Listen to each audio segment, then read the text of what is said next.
para mag-recant o magbumawi sa Magsabi ng totoo. O mag-recant o magsabi ng totoo.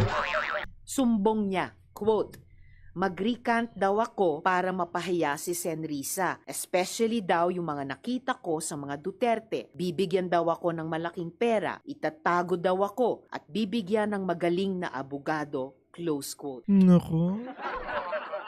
Asan kaya yan?